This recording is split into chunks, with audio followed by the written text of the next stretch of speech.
ஜாதக பலன் சொல்லும் பொழுது சில வார்த்தைகளை கேட்பீங்க, அதுக்கு அர்த்தம் தெரிஞ்சிருக்காது. வர்க்கோத்தமமாக இருக்குது கிரகம் அப்படிம்பாங்க. அது என்ன வர்க்கோத்தமம் அப்படின்னா, சில நட்சத்திர பாதத்தில் கிரகங்கள் நிற்கும் பொழுது ராசியிலே அம்சத்திலேயும் ஒரே வீட்டில் இருக்கும். அதுதான் வர்க்கோத்தமம். வர்க்கோத்தமம் பெற்ற கிரகம் பலம் பெற்ற கிரகமாக கருதப்படும். உதாரணமாக இப்போ அஸ்வினி 1ஆம் பாதம்னா ராசியிலேயே அம்சத்திலேயும் மேச வீட்டெலாம் கிரகம் நிற்கும். அதே மாதிரி ரோஹிணி 2ஆம் பாதம்னா ராசியிலே அம்சத்திலையும் ரிஷப வீட்டிலே இருக்கும். அஸ்வினி 1ஆம் பாதம் மேசத்தில் இருக்கும், ரோஹிணி 2ஆம் பாதம் ரிஷபத்திலே ராசியிலே அம்சத்திலையும் கிரகம் இருக்கும். புனர்பூசம் 3ஆம் பாதத்தில்னா ராசியிலே அம்சத்திலையும் கிரகம் மிதுனத்தில் இருக்கும். புனர்பூசம் 4ஆம் பாதம்னா ராசியிலே அம்சத்திலையும் கடகத்தில் இருக்கும்.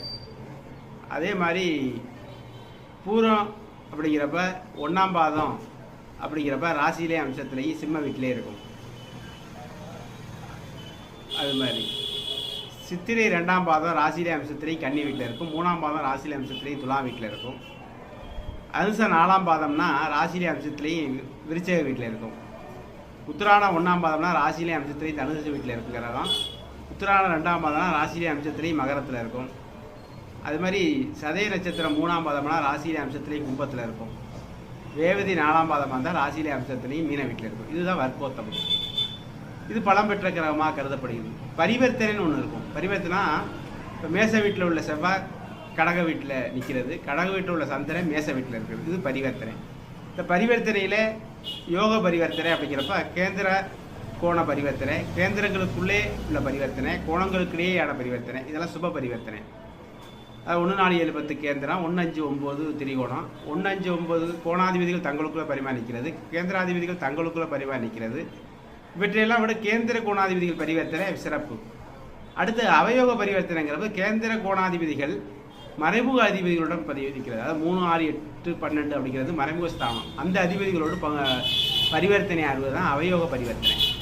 விபரீத ராஜயோக பரிவர்த்தனமாக மறைவிட ஸ்தானாதிபதிகள் தங்களுக்குள்ளே பரிமாறி நிற்கிறது. அதாவது 3, 6, 8, 12 இந்த அதிபதிகள் தங்களுக்குள்ளே பரிமாறி நிற்கிறத விபரீத ராஜயோக பரிவர்த்தனை அப்படிங்கிறோம். இது மாதிரி அமைப்பு. அதுக்கு அடுத்து இது பரிவர்த்தனை பற்றி தெரிஞ்சுக்கிறோம். வர்க்கோத்தமம் தெரிஞ்சுக்கிட்டீங்க, சரிங்களா? இது மாதிரி சோதனத்தில் நிறைய வார்த்தைகள் இருக்குது. வக்ரம் அப்படிங்கிறப்ப சில கிரகங்கள் என்னது முன்னோக்கி செல்வதை போல் சில நேரங்களில் இருக்கும். இதை தான் வக்ரங்கிறோம். அப்போ சூரியனுக்கு 5, 7, 9 5ஆம் இடத்துல சில வரும்பொழுது குரு பகவான், சனி பகவான், செவ்வாய் இவையெல்லாம் வக்ரம் பெறும். 9ல் வக்ர நிவர்த்தி பெறும். புதன் சுக்கிரன் மட்டும் சூரியனுக்கு அருகிலே வக்ரம் வரும். அஸ்தமனங்கிறப்ப சூரியனை நெருங்கக்கூடிய கிரகங்கள் அஸ்தங்கம் அடையும். வலிமையான சூரியனுக்கு முன்னால் சில கிரகங்கள் செல்லும் பொழுது